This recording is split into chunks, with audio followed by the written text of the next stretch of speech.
very much for oh, there we go. So did you start it, Stacey? Oh, thank you. I was just going to say, let's start the recording. Super.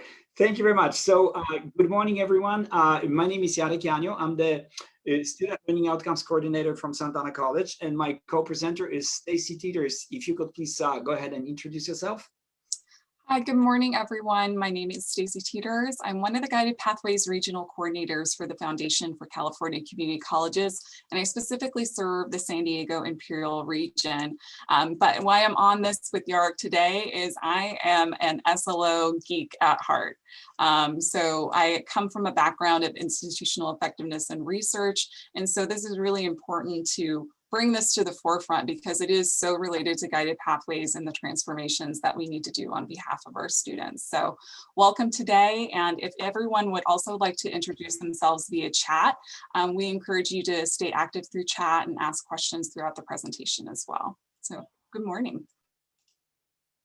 Great, thank you. Thank you very much. Thank you again for joining us. I would like to make sure that I'm sharing my screen at this point. Can everybody see my screen? Not yet, Yarek. Okay, do you want so to try it? Yeah, because I don't know. Again?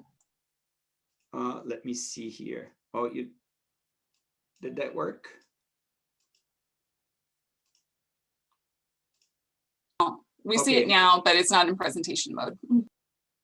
So let's see if will this help? It looks like it might be on the other screen, Yarek. We're seeing your presenter view. So this is kind of, let me see here. Let's try it again.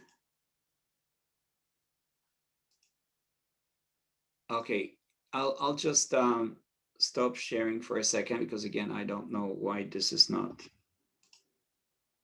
happening.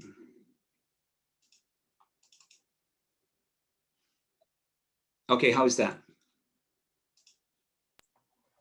Still seeing the presenter view. Oh, you know what? If you see the presenter view, then that's it. But you do see my presentation, right? Yeah. So I don't know what else to do because I have it all full scale. So again, I apologize. I'm not really sure why. So you're just seeing the PowerPoint slides, right? Now we are seeing. It looks like your email. So it might just be on the wrong screen. You know what? If you have multiple screens. How is that? That's good. We can see it. It's just not. Can we do this? Mode. Okay, because again, I think I've done everything I could, and if you're not picking up that maybe something with the configuration, I guess. Sorry. Okay, then. So if that's okay, let's go ahead and get started. So again, as I mentioned, my name is Yarek Yanyo. I'm the SLO coordinator from Santa Ana College. I have been sort of like Stacey indicated, I've been with SLOs because I wanted to know more. It sort of seems like it is in my heart somewhere. I really would like to know why we do what we do. And when we started talking about SLOs back in 2010, 2009, there were a couple of papers that were issued at the time, and this was the Academic Senate guided principles for SLO assessment, and then there was a glossary of SLO assessment as well. So those two documents published in 2009, 2010 really laid the ground for what's happening with what was supposed to happen with SLOs. And from the very beginning, student learning outcomes had a promise. There was an expectation that things are going to be for the better, that we are going to be helping our students, that faculty will be happy, and focus on skill, competency attainment was at the core of the.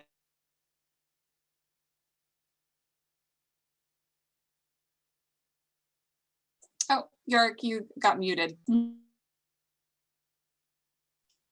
Sorry, I have no idea what happens. It looks like somebody else is controlling me, or I don't know. Sorry, I don't know. Anyway, so I was talking about the papers, right? And I think I talked about those two academic senate papers. Okay. At the same time, we do have NILOA, the National Institute for Learning Outcomes Assessment. and they are providing, they have been providing leadership and really a lot of training. They support us with research. So again, those things have been sort of like in the background, but when it comes to faculty, SLO coordinators, and really interpretation and making sure that SLOs happen on our campuses, that was a different story. When I became an SLO coordinator, and again, this was some time ago, when we really the issue was introduced probably from the top down, really wrong perspective. We really, as faculty and coordinators, didn't know how to make sense out of it. I attended conferences, meetings, focus groups on the topic, and it just became an ongoing story. There were 5 people in the audience, 7 with 7 opinions about what it is that needs to be done with SLOs and how to make it happen in the classroom. There are ideas of making sure that accreditors are happy. Then there was administration of the college that needs to be happy, and then obviously faculty need to be happy. So we had all kinds of different ways of doing it. Very much working in silos, in isolation, without much of help, again, except for those organizations there. So the best that we could expect was that people in the field would reach for those publications, read them, interpret them to the extent that they could. And just like Vice Chancellor Lowe indicated in her keynote a few minutes ago, it's the people who make the organization, not the rules. So we ended up with this really hodgepodge of different interpretations of what it means to assess student learning outcomes.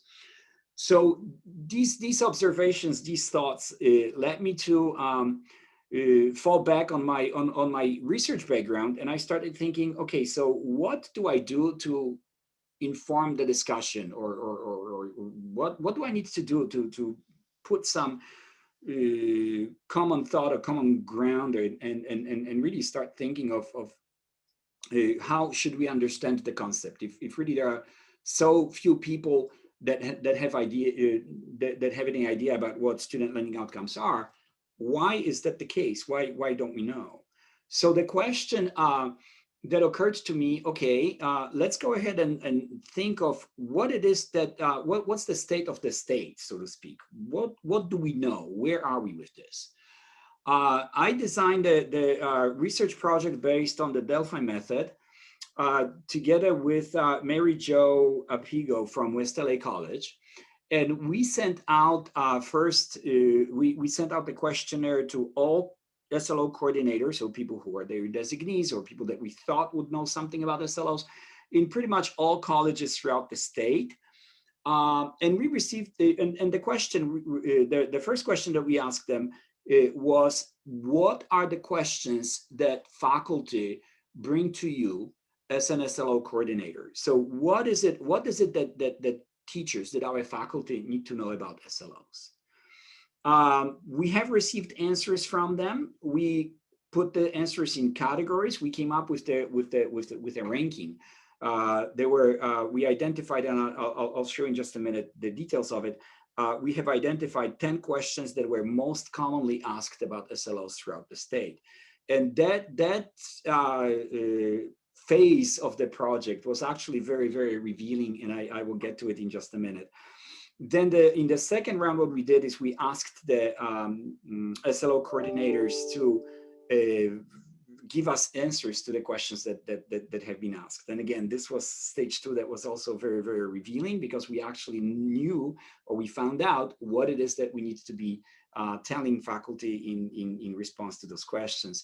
And finally, the last round really had to do with the finalization of the whole document or the research project sort of acknowledgement. Okay, so these are the most commonly asked questions about SLOs, and these are the answers that we are going to give back. So so the project took about a year and a half. Okay, just about a year, a little bit more of a year. And we have presented it at ACCGC conference last year at the symposium, and there is also California State University System Teaching and Learning Committee that you're going to hear about later in the symposium. There's going to be a speaker talking about this tomorrow afternoon. Sorry, it's still before lunch. Sorry, around 12 o'clock. But the bottom line is that there are certain concepts that have become really very clear to us. So let me go ahead and share the findings. There is in my presentation, I did provide the links to those publications that I mentioned earlier. And now the question that I have for you, and I'm glad you don't see the next slide. What do you think is the first most commonly asked question about SLOs? And this is, let's just say, data from about a year ago. And the hint here is that it has nothing to do with SLOs. So faculty come up to their SLO coordinators and ask one question, and it really has nothing to do with SLOs. What do you think the question is? Any ideas? I think you can unmute yourself or you can type it in the chat room. And this is just, off the top of your heads, what comes to your mind?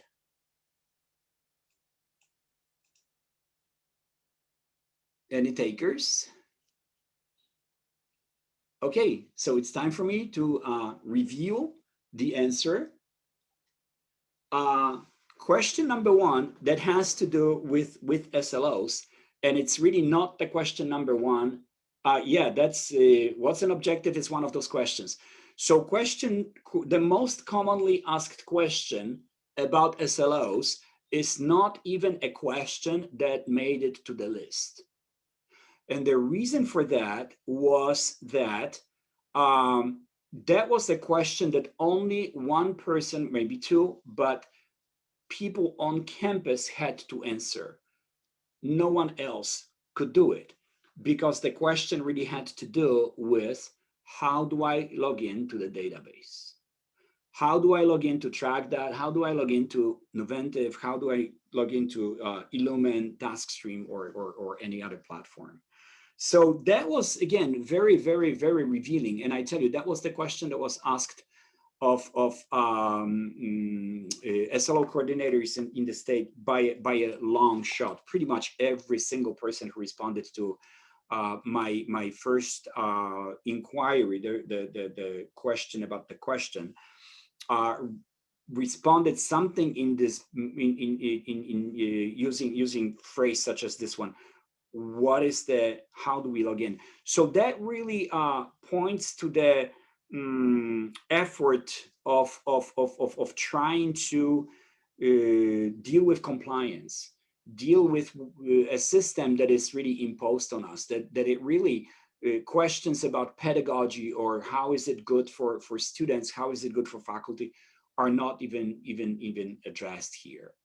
So the really true question that again collectively we could come up with an answer to was what is the purpose of student learning outcomes assessment? And again, the literature seems to be pointing to very clear answers. It's just that it seems that faculty and coordinators and really cultures at our campuses, at our colleges, simply did not forward that message, or that message has really not materialized in practices and things that we do in the classroom.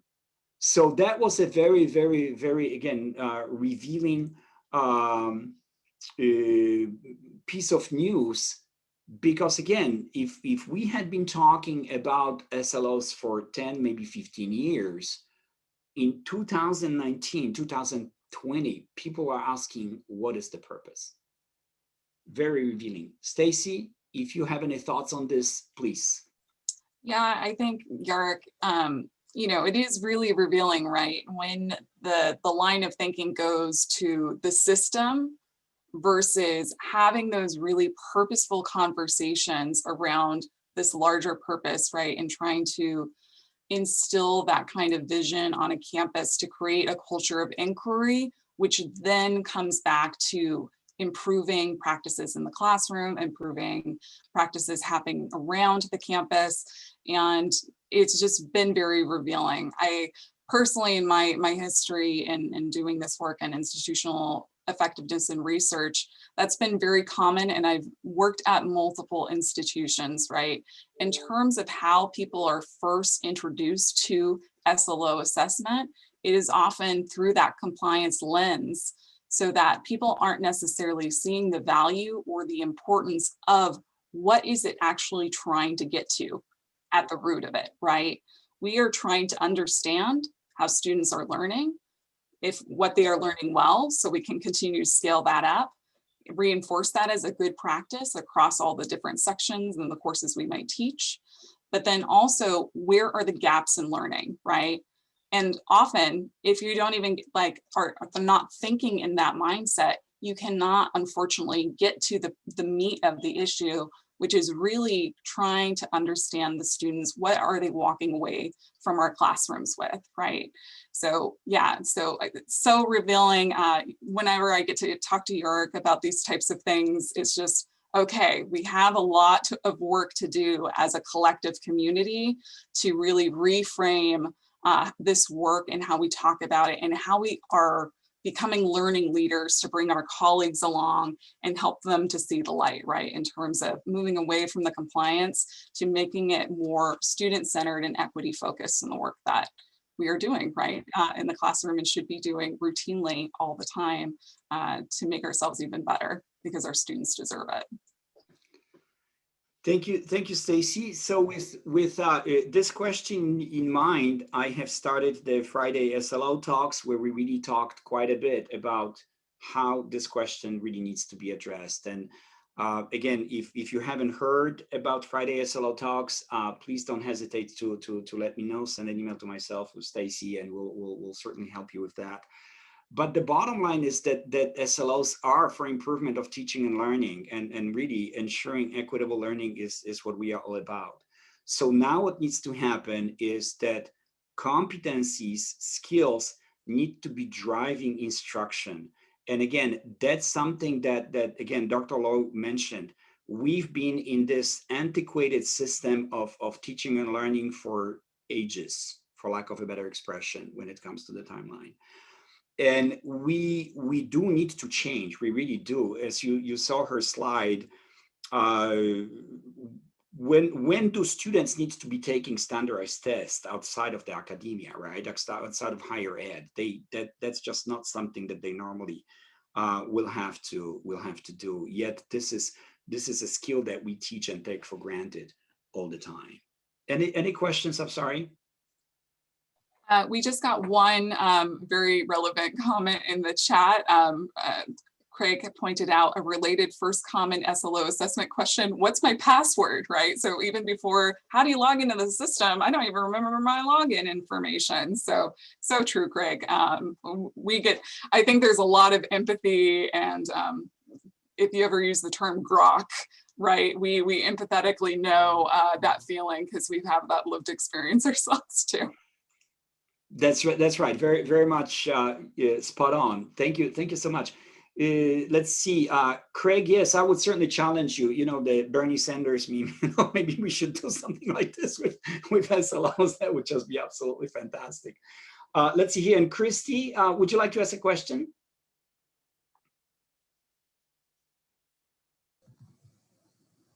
Yes, I pretty much wrote in the chat. I think one of my biggest frustrations, and many folks, is when assessment is SLO based,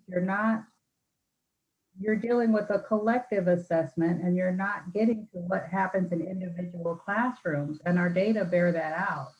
I asked one time, have we assessed our assessment process? And it's a big no.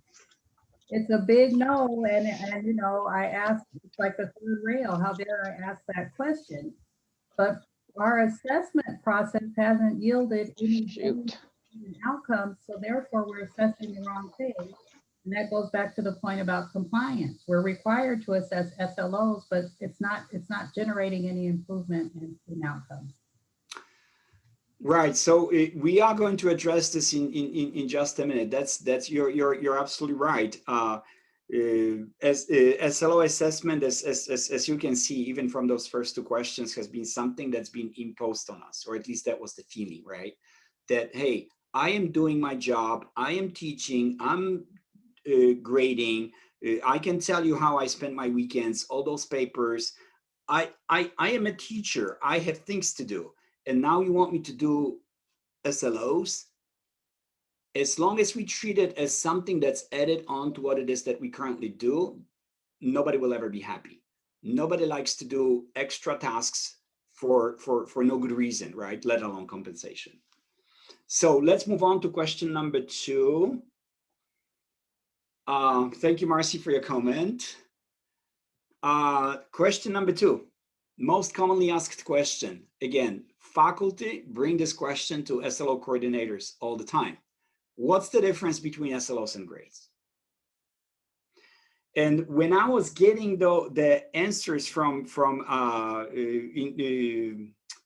as a result of the survey, then this was in round 2, right? I asked, okay, so I asked the coordinators, how do you answer this question when faculty ask you, what's the difference between SLOs and grades?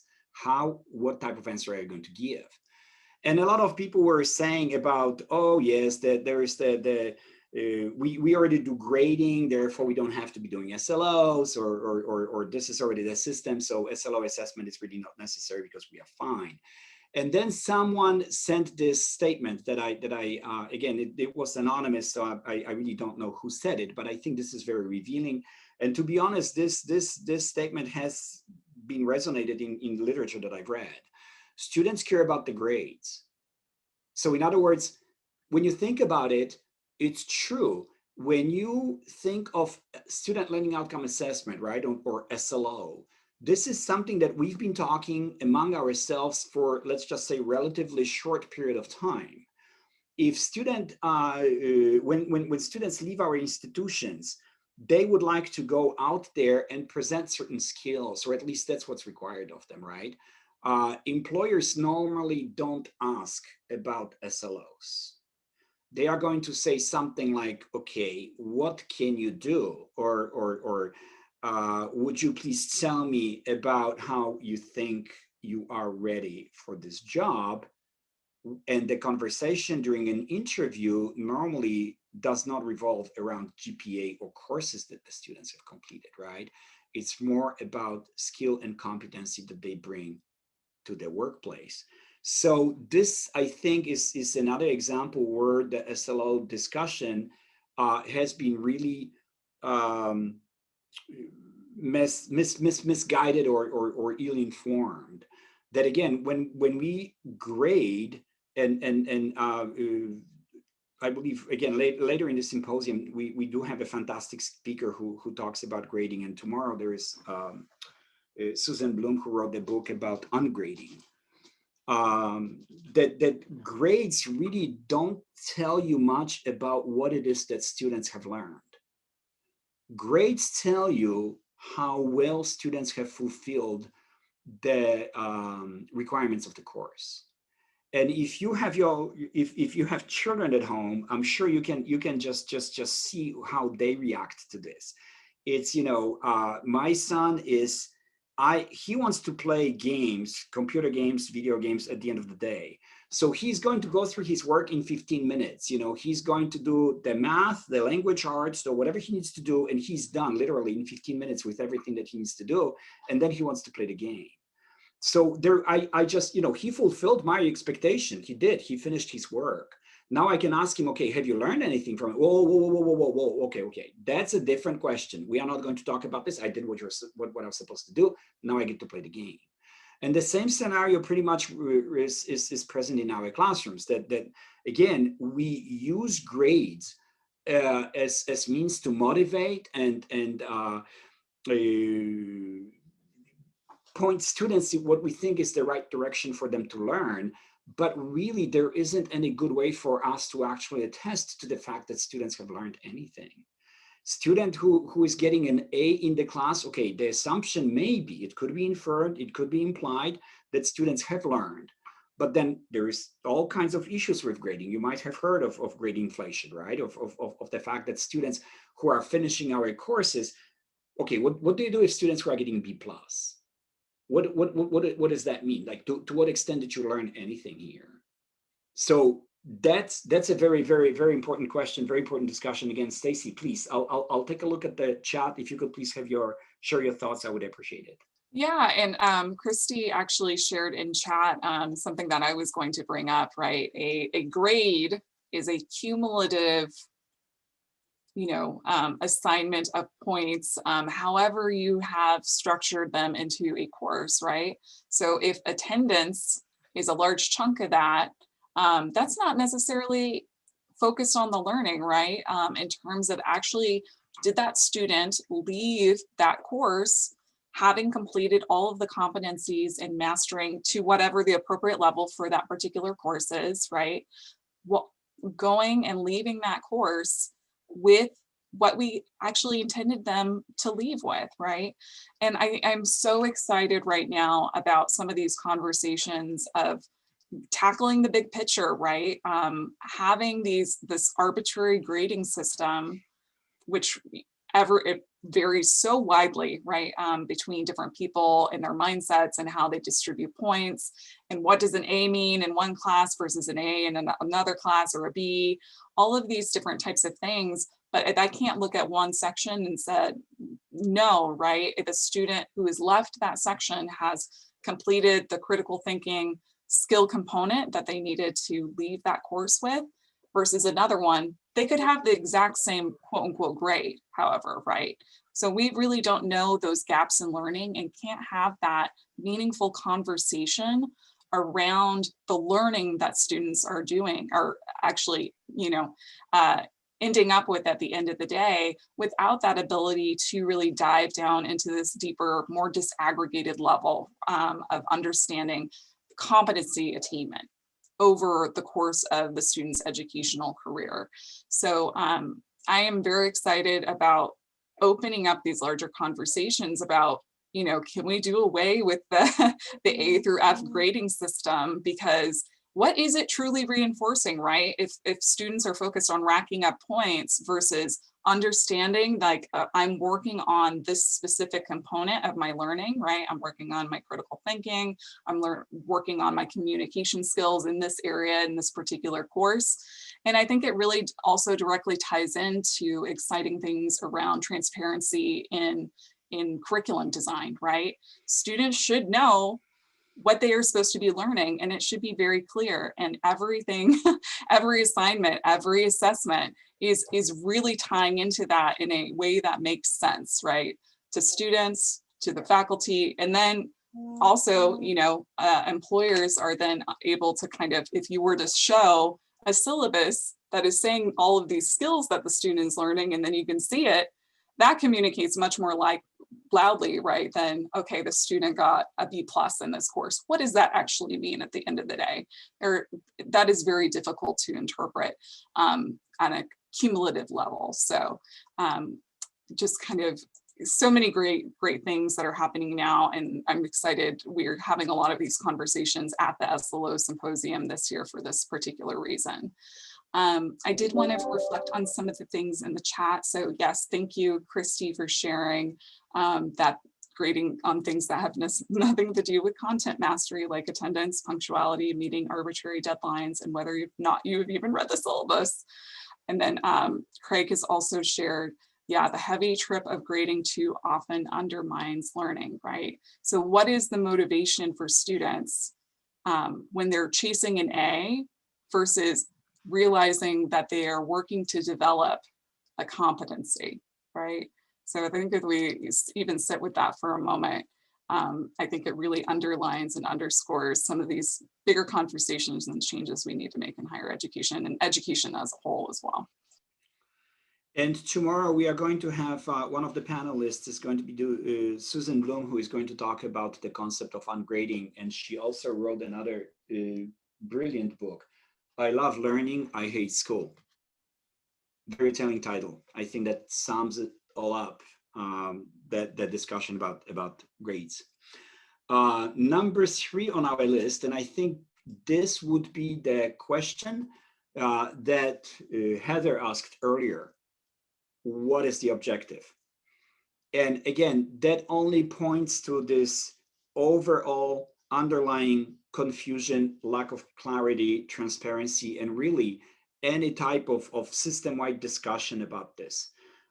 We've been, again, so focused on Title V, ACCGC requirements, making sure that we are in compliance. But when it comes, again, thorough, in-depth understanding of what it is that students are supposed to be learning, what is a competency, what is a skill, what is it that they are actually taking away from our institutions, that has, again, not been articulated. And this these questions really do reflect on that. So again, just for the record, the difference between outcomes and objectives, and that's clarified very well by Academic Senate in the Academic Senate publications. Objectives are smaller in scope. Outcomes are the larger concepts. So objectives lead to outcomes, whereas outcomes are those overarching concepts. And what I think needs to be observed here is that those ideas, the specific skills and competencies do exist. We interact with them, let's just say, often. When you look at course outline of record, that's where they are listed. They are. That's where the student learning outcomes are, objectives, concepts that students are going to be learning.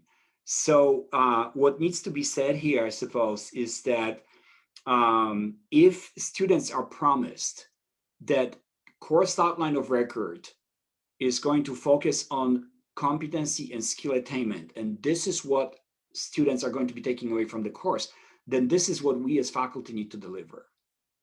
So in other words, the discussion about academic freedom, and again, we are going to have that discussed with Davis Jenkins tomorrow morning.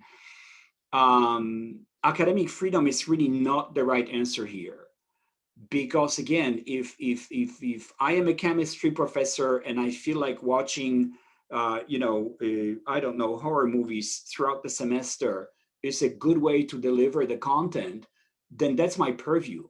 That's my academic freedom. It's just that, see, at the end of the sequence of instruction activities, whatever they happen to be, I do need to make sure that students are walking away with the competencies, with the skills. So again, I am the professional. I am the one who is the professor who really is in charge of the course content. So it is entirely up to me how the course content is going to be delivered. What it is that students are going to be taking away from, however, is already specified for me. So I do know what it is that I need to be doing in order to ensure that students are learning those skills. So again, what I do, how I do it, how I assess, that's my purview. That's my academic freedom. But ultimately, I do need to keep the promise that as a result of these activities, students are going to be walking away with these skills. Any questions at this point? Stacy, please, if you have any questions or comments about this. And feel free to just to encourage everyone that this is a conversation. So feel free to always jump in and share your thoughts as well, because I think we always learn a lot from each other during these discussions. And we hope that you also join the Friday SLO talks, because that's kind of the format that we utilize for those as well. I just think you're so on point, Yarek, right? I've had a colleague be using this metaphor of, there are many different ways to get to Oz for a lot of things, right? But at the end of the day, students need to end up at Oz, right? That thing which they have been promised, that thing that they are working to, be able to obtain, so that they're able to take that next step and be successful, whether that's going on in their transfer to their next academic, step in their journey, or into career, or even just, what are you walking away with education to being a good human and a citizen and all of these things. But it's very unclear, right? And people aren't even on the same page with, okay, understanding that academic freedom is different than, you still have parameters of work, right? And that this meeting those outcomes is one of those most central things. And that's, I think, also why, we have accrediting agencies, right? One of the big reasons we do have accrediting bodies is to ensure that we are fulfilling our promise to students that it is focused on learning, right? So unfortunately, people have learned to conflate SLO assessment with compliance. But at the end of the day, why is the reason that that is such a big focus for these accrediting agencies is because it is our reason for being, right? If we are not educating students and not having them actually leave us with those skills, knowledge, and abilities, we are not doing our jobs, right? So that is the accountability piece that is at play. But at the end of the day, we're hoping that more people really embrace this for the true meaning and reason for it, which is students and their learning at the end of the day. And we need to be motivated by those things rather than the accrediting body and just, filling out those forms and logging into TrackDat or eLumen or your tool, collection tool of choice. So it's recentering those conversations as much as possible. So. Absolutely. Any comments? All right. Thank you, Craig, for catching this. Yes, this is, what it is. You just look at the presentation so many times that it's just kind of like, you have it figured out. So I'm sorry, there was a typo there. Thank you for catching that. Question number 4. I'm sure you've seen this, and I tell you, I mean, we had discussions about these, never-ending discussions sometimes. How many SLOs do I need in a course? All right. Again, look at the course outline of record. They are there. So then right away, the next question is going to be, okay, what if I have 17 of them and I have to assess them? Okay, which leads me to the discussion about assessment really more than anything at this point.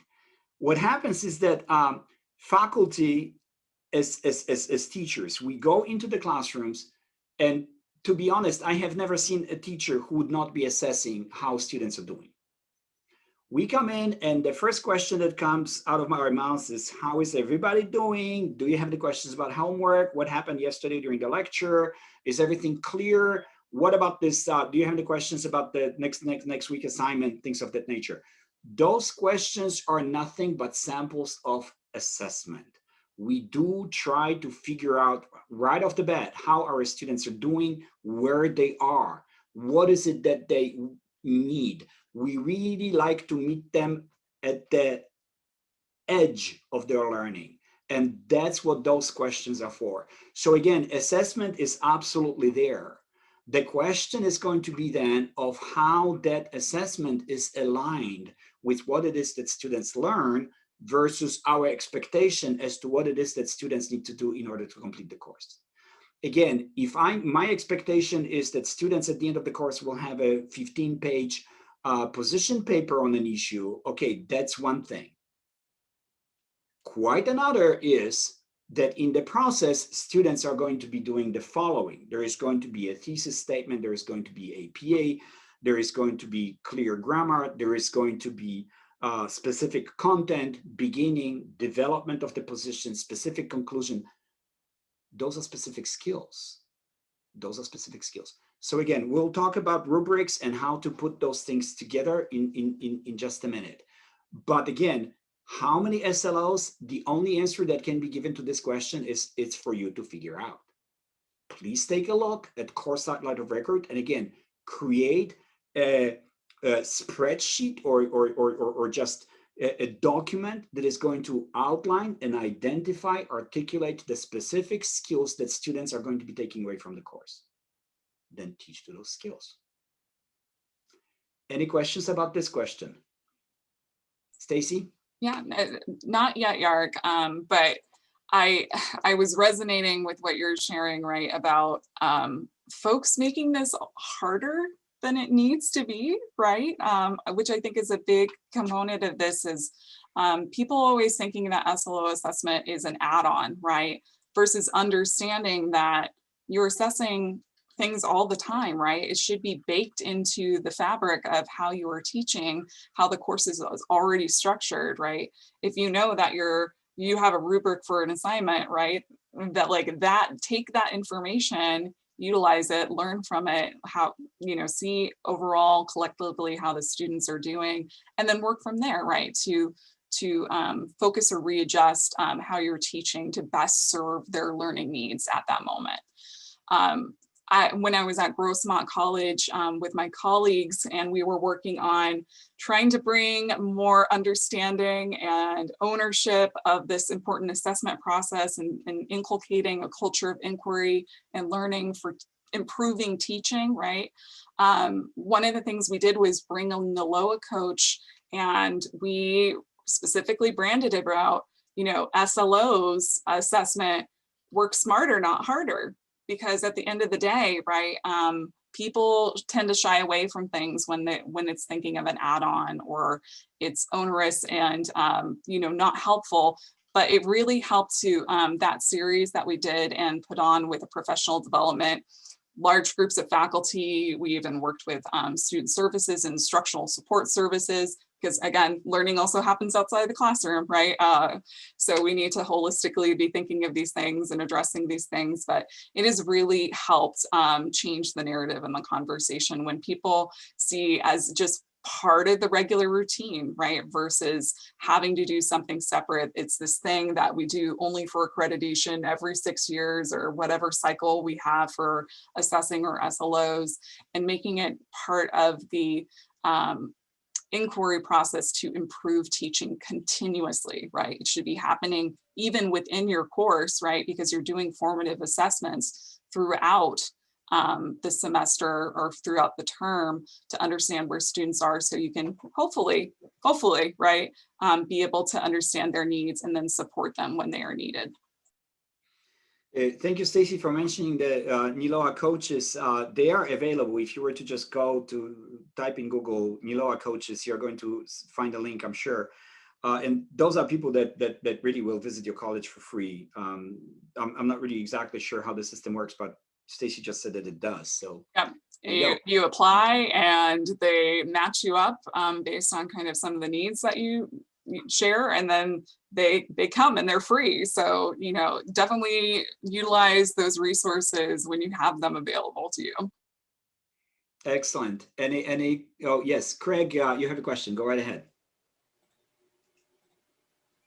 Hi, I just for what it's worth, at City College of San Francisco, we found that giving the guideline of 3 to 5 outcomes has been very, very useful for courses and for programs. If it needs to go to 6, it goes to 6, but that's worked really well. And a big part of that is making sure that faculty really understand the outcomes in the context of a course outline and how that course outline is designed. And that brings us back to backward design too. And I think everything out of the outline coming out of the outcomes, really.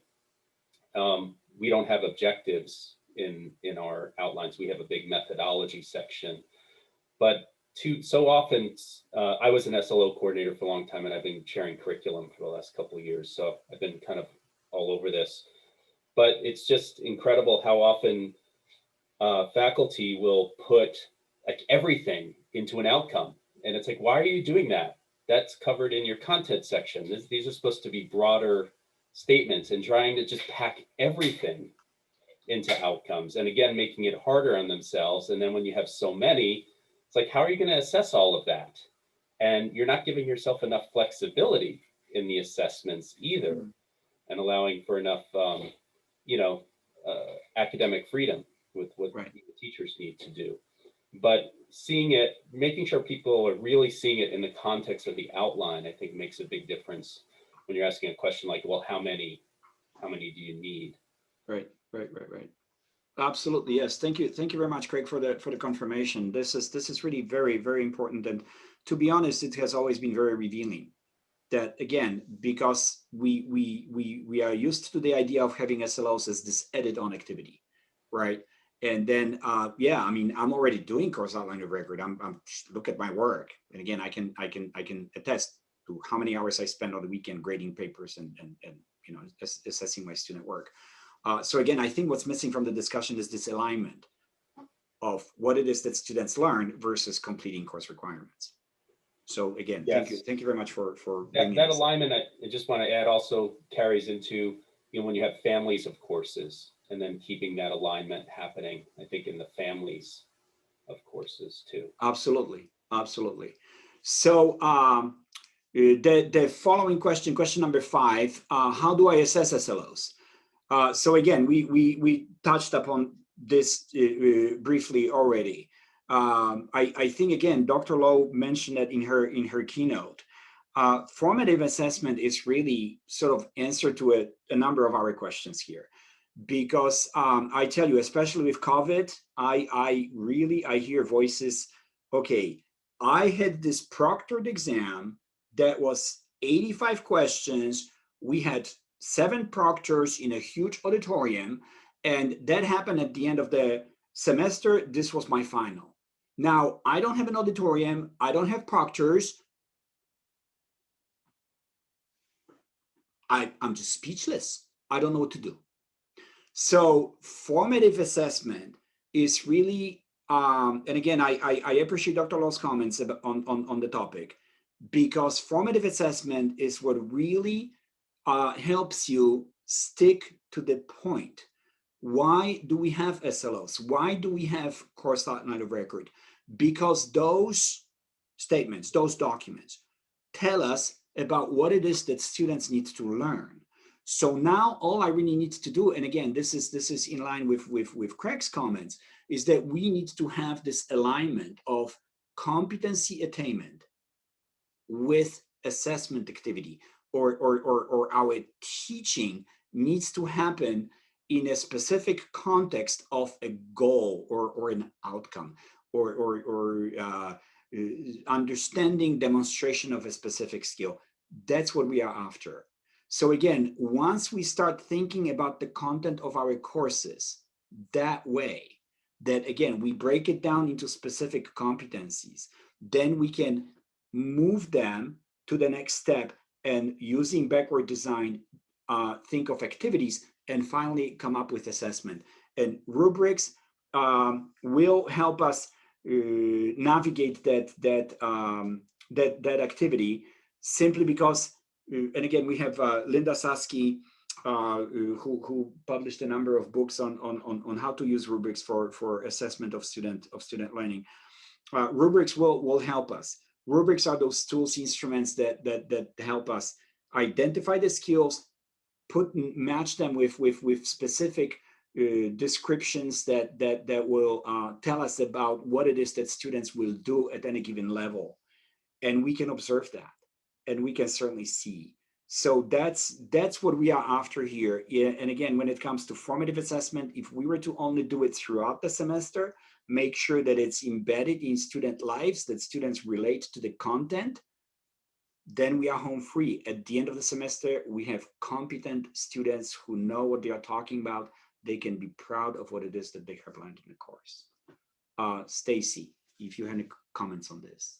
Not too much of that, Eric. I think it's very well stated. At the end of the day, you need to have a vision, right? I think the student learning outcomes paint the vision of where a student should be at the end of their learning journey in a course or in a program, right? Or as a graduate of our institutions. And then if we think with intentionality, right, that helps to put everything into perspective in terms of what that learning journey should be built on, right? In terms of how a program should be structured, how a course should be structured, how the assignments should be structured, right? Because all of it, once you put it in that perspective, all of it will make sense, not only to you, but to the students, and it'll make it easy for external partners, right?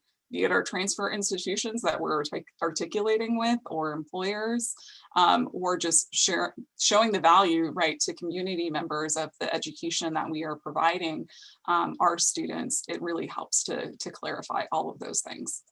Right, perfect. And Yolanda has a question about specific examples of equity-driven assignments. And I tell you, this is probably the crux of it. This is just such an important, crucial point, that again, once we have we have an outline of the course content, right? We know what it is that students need to learn. Now, again, it's up to us as professionals in the field to figure out how to make that content relevant to students' lives. Again, we don't want to learn Japanese because it sounds like a good idea, or Latin for that matter. I studied Latin for a number of years. You know what? I could never say a word. Maybe later in my life, I kind of like realized, okay, maybe has something to do with conjugation. Maybe it will help me somewhere else. But other than that, there was just never clear connection. So that's our responsibility. So if I were to tell you the specific examples, think of certain current events or things that are impacting our lives. And right off the bat, you know, I attended a Equity Institute at Skyline College last year, 2 years ago. We were talking about Flint, Michigan water crisis. Think about it. That's such a concept that really everyone out there could and should have an idea of what it is, what it's all about. Everyone might have heard something about it. So what we do is we look at that issue and we try to tackle it from the perspective of, okay, let's say English. What could you do with English, considering that this is the backdrop for your instruction? So you're going to say, okay, students, this semester we are going to be describing the issue. We are going to create a newsletter and that we are going to send to the community. We are going to be writing letters to the legislature, to our politicians, to make them aware of what's happening with the community. Maybe we can send letters to our households in the neighborhood, or even if it's from across the country, we can send letters of support saying, you know, we are with you, we understand, and our feelings and impressions about what's happening with the problem. Now, obviously, we have COVID now, right? I mean, imagine like what field out there exists that would not be that you would not be able to teach using, again, COVID as the background. Again, we can write essays about it. We can create poetry around it. Obviously, there is chemistry and biology and pretty much everything in between that's involved in this.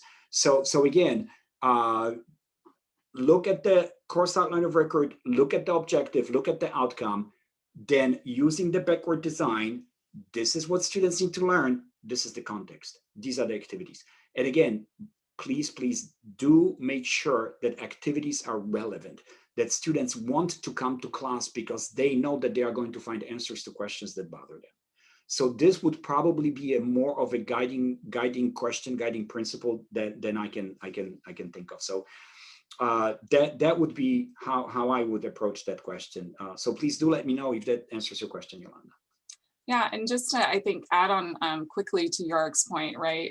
Making sure that relevancy is baked into how you're structuring your course to be a culturally competent and relevant course for your students, something that they are going to connect with. Super important, right? Critical to make sure that we are actually being equity minded in how we are structuring those things. I think the other important piece, and I kind of reflect on the other piece of the structure, right, is the transparency in creating a syllabus and these assessments, right, and the rubrics that you will use to assess how they did on those assignments as well. So they have found the Transparency Institute for Learning and Teaching, the TILT. We also have a presentation on TILT at one of our breakout sessions today. So check it out if you're interested in this. But they have found, and our LOA coach pointed this out to us, when you increase the transparency, right, and make things super clear for students, it is also an equity intervention, because now you are not obfuscating, right, what you are expecting students to try to do, right? Having them read between the lines is inequitable versus stating things clearly and stating expectations, or even breaking down how to do assignments, right? Doing those things sets students up for success. And that has been a huge equity intervention by bringing in that purposeful transparency to how you actually design courses, structure the syllabus, and structure all of those assignments. Hope that also helps too, Yolanda. Thank you very much, Stacy, and thank you, Yolanda, for your comments. The next question on the list is again Very popular, right? What are the differences between student learning outcomes, program learning outcomes, and institutional learning outcomes? And the reason these questions are so popular is because we really don't, again, we just don't have the history of discussion about this.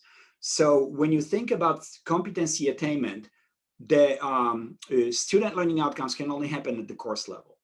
So the program outcome is going to be moving this information, the skills that students are attaining in courses, into programs. So if students complete programs within the departments, they attain certain skills, and culmination or compilation of those courses is what's going to tell you how well educated the student is, because now, as a result of 3 or 4 or 5 courses, this is what they know. Now, when it comes to institution, again, that needs to be really an institution-wide discussion. Again, what are the courses where critical thinking, problem solving, group work, leadership are absent? Who is the professor who would not be interested in developing these skills in their students from the beginning, from day one in their courses, right? So again, this is what the institution needs to be concerned with. And I think that, let me see here, I do have question number 7. What are the standards that govern SLO design and assessment? And again, the answer here is it's up to faculty to figure this out. When you look at course outline of record, this didn't originate out of thin air. There are organizations that are group out there who govern the physics instruction, for example, at higher education institutions. So we can't just kind of like go there and just say, okay, this sounds like a good idea. No. We better make sure that the competencies, that skills that students attain in our courses are grounded in knowledge, in expertise of people who have come before us, who identified for us. And those are all living documents. Those are all ongoing discussions. So if you're not sure what to do, please go to Google, reach out, find the physicists of the United States or higher education teaching of physics in the United States or something like that. Latch on, reach out, collaborate, make sure that it all happens for you, again, for the benefit of the students. I apologize, but we do have 1 minute left. What should happen with the SLO assessment data? That's the last question that we have for this presentation. Again, the data is there to inform instruction. So you're going to look at what competencies students gain, where they are lacking, keep track of what it is that they learn. That's just, again, there's no other way to address this. It really needs to be an ongoing, consistent process that's a result of good pedagogy rather than compliance. Okay. So if you have any more questions, don't hesitate. You know how to find us, I suppose. Send us emails. This is going to be recorded. We'll put it on our symposium website. So does anyone have any final thoughts, questions? Thank you all for attending. It always seems like the hour comes up so quickly, Yes. and that we could continue to discuss these things at length. One last thought, just, what should happen with that data or with these data is informing practice, but also identifying those equity gaps, right? In terms of what is happening, right? To truly ensure equitable learning, we need to know where there is inequitable learning. So hopefully that opens up the conversations, right? And then collectively, how as faculty, how as instructional support, student support services, and collectively as institutions, how do we work to make sure that there aren't inequities and that we are helping to raise all students to success? So thank you so much, everyone. Thanks again. We have a 15-minute break, right, Stacey? And the next breakout is at 11:30? Yes. And so I'll just share here as a little reminder. Breakout sessions 2 start in 15 minutes, and then we'll go into lunch break after that. But for those of you who would like to join us at our lunch networking lounge, we hope to see you there. We should have some really great discussions, and hope you have a wonderful rest of your learning journey today at the symposium. So thank you. Thank you so much.